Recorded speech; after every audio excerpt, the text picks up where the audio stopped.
1986년 호주에서 퍼거스 캐머런 가족은 끔찍한 비극을 겪었습니다. 23세 가정부가 자택에서 불가사의한 죽음을 맞이한 것입니다. 가장 소름 끼치는 것은 피해자의 가슴에 새겨진 선명한 빨간색 자였습니다. 이 무시무시한 흔적은 대체 무엇을 의미하는 것일까요? 그것은 단서일까요? 암호일까요? 아니면 깊은 의미를 지닌 상징일까요? 누가 이 끔찍한 범죄의 배후에 있으며 그 진정한 동기는 무엇일까요? 이러한 질문들이 전체 커뮤니티를 혼란에 빠뜨렸고 미스터리하고 긴박한 수사가 시작되었습니다.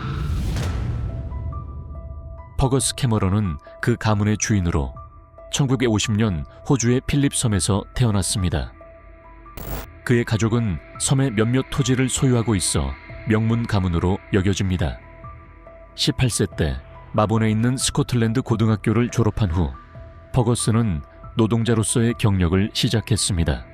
1978년 퍼거스와 그의 아내 비비안은 필립 섬으로 돌아와 가족의 농업 전통 발전에 기여할 준비를 마쳤습니다. 그는 형제자매들과 함께 펭귄 자연보호구역 근처에 있는 큰 농장을 관리했습니다. 그의 형제자매들은 모두 근처에 살고 있었습니다. 1985년까지 퍼거스는 35세가 되었고 두 아들을 두었으며 경력도 상승세에 있었습니다. 그는 섬 주민들과 협력하여 회사를 설립하고 그 후 회사는 필립섬에 오래된 경주장을 매입하여 경주장으로 개조했습니다.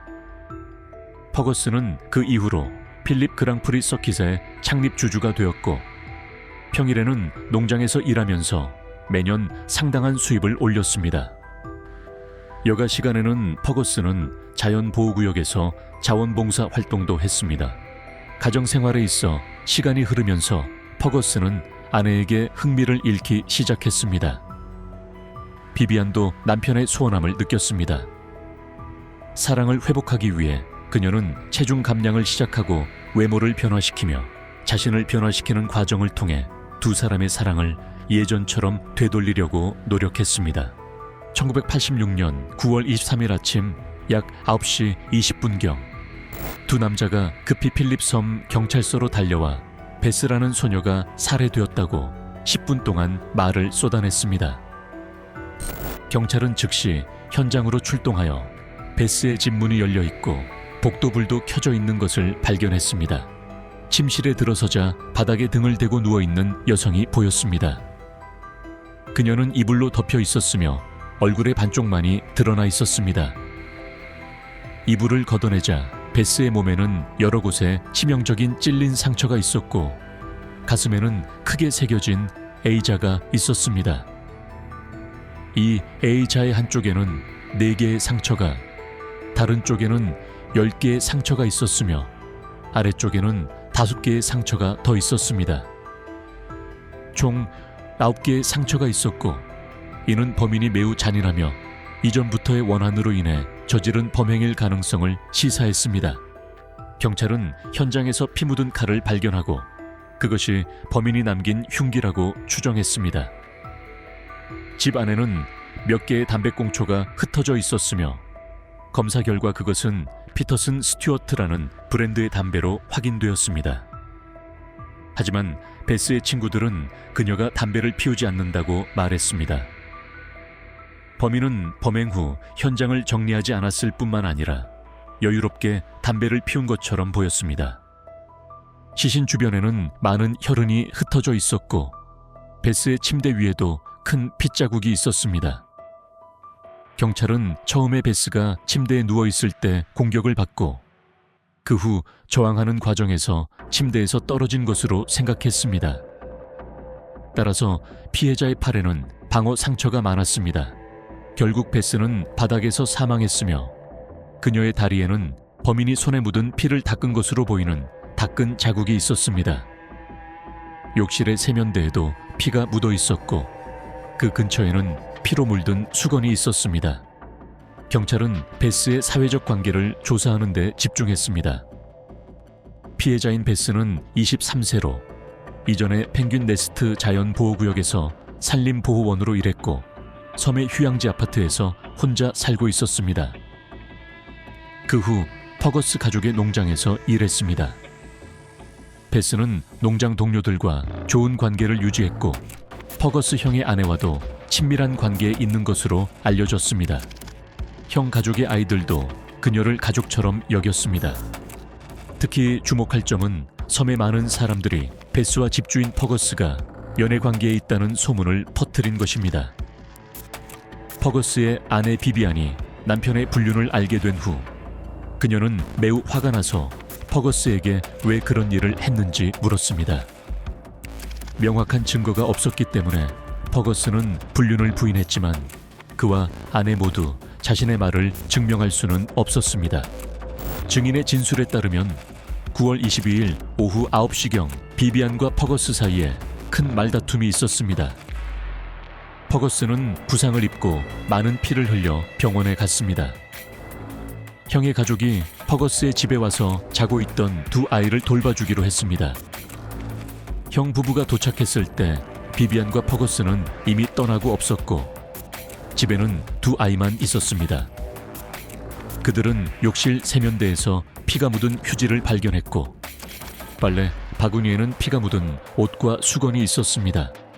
밤 0시 30분경 퍼거스와 비비안이 돌아왔습니다. 의사는 가볍게 붕대를 감는 것으로 충분하며 병원에 머물 필요는 없다고 말했습니다. 두 사람은 집에 돌아와 오랫동안 이야기를 나눴지만 정확히 무슨 이야기를 했는지는 알려지지 않았습니다. 이후 비비안은 퍼거스를 형의 집으로 데려가 하룻밤을 보내게 했습니다. 경찰은 이후 퍼거스의 형인 아이언을 찾아 상황을 확인했습니다. 아이언은 9월 23일 새벽 3시에 전화로 깨어났다고 말했습니다. 비비안은 퍼거스가 다쳐 병원에 가야 하며 그녀가 두 아이를 돌봐줄 수 있는지 물었습니다. 전화를 받은 후 퍼거스의 형은 즉시 아내와 함께 차를 타고 비비안의 집으로 갔습니다.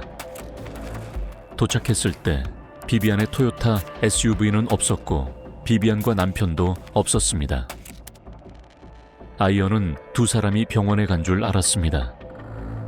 다음 날 아침 아이언은 비비안과 퍼거스 부부와 연락이 닿지 않았고 결국 다른 사람을 통해 퍼거스의 형인 톤의 전화번호를 알게 되었습니다.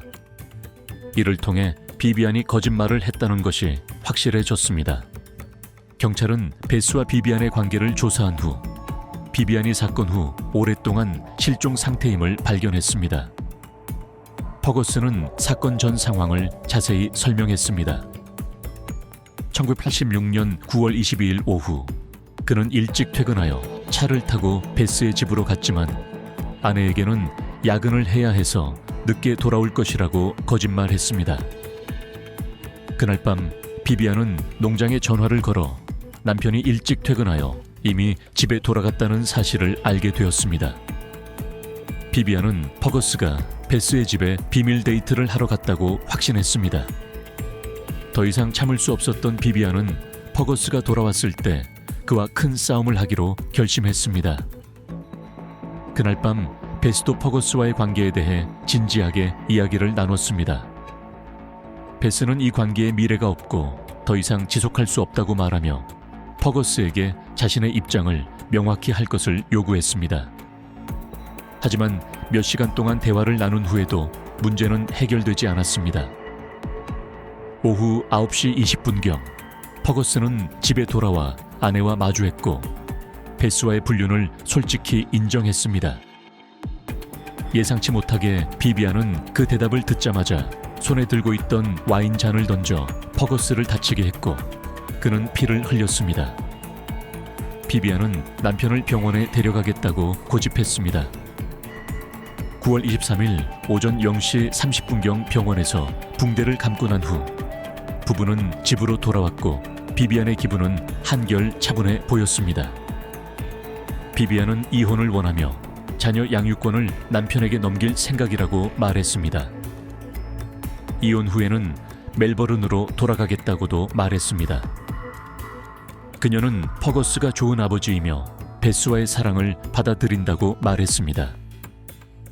이혼을 결정했기 때문에 함께 자는 것은 어색하게 느껴졌고 그래서 새벽 1시경 비비안은 차를 몰아 퍼거스를 여동생 모니의 집으로 데려갔습니다. 퍼거스가 깨어났을 때 비비안은 이미 떠나고 없었습니다. 퍼거스는 전날 밤 다툼 중에 비비안이 한 말을 떠올렸습니다. 그녀는 베스를 모욕하고 남편의 애인을 벌하겠다고 위협했습니다. 퍼거스는 형과 매형에게 베스의 집 상황을 보러 가달라고 부탁했습니다.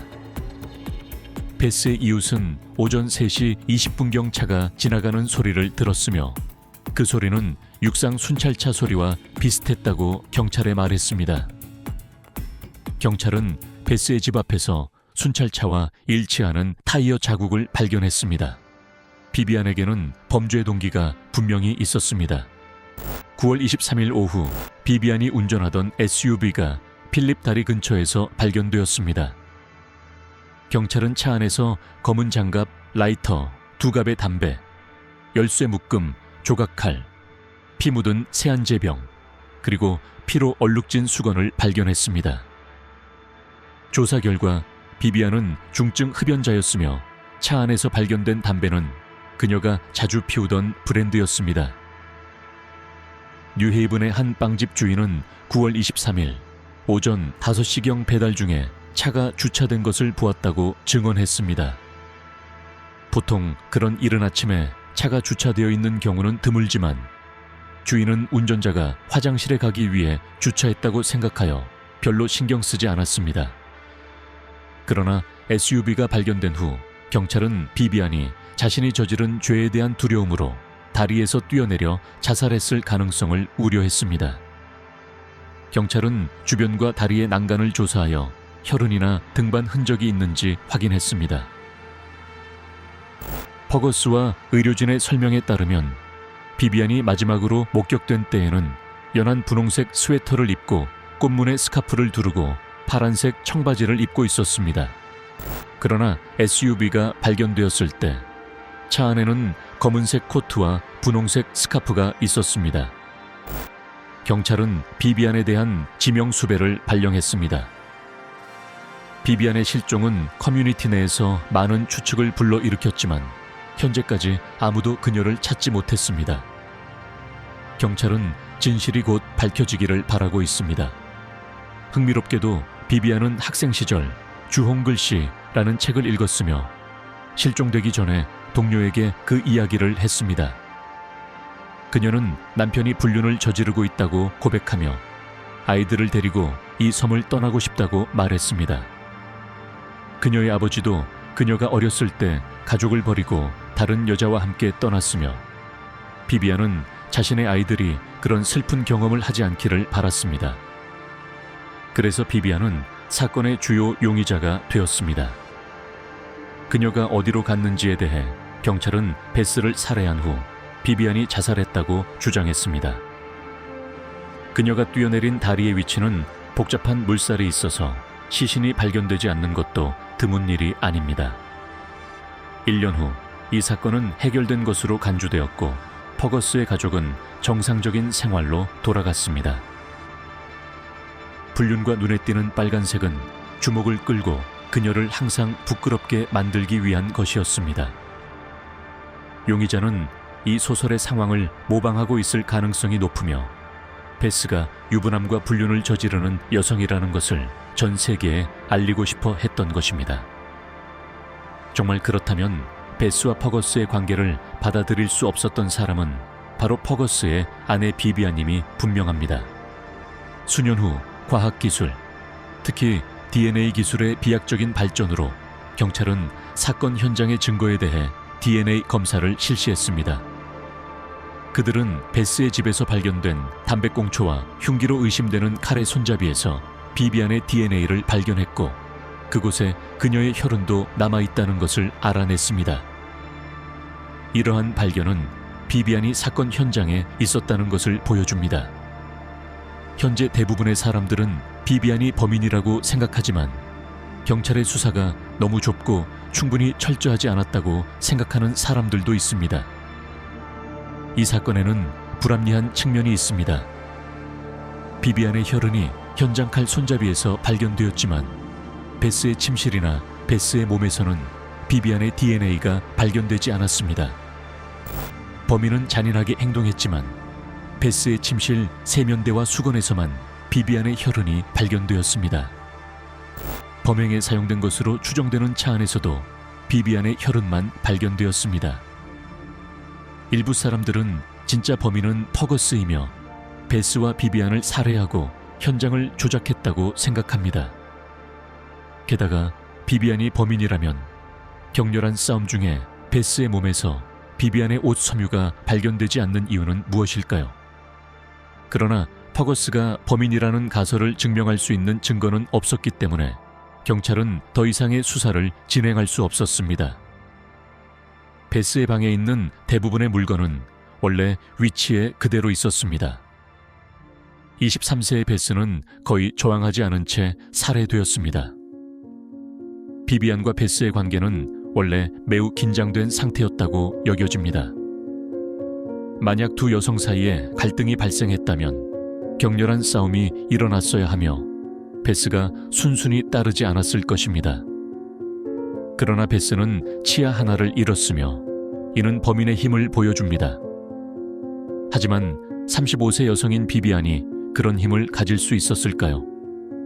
그러나 퍼거스가 범인이라는 가설을 증명할 수 있는 증거는 없었기 때문에 경찰은 더 이상의 수사를 진행할 수 없었습니다.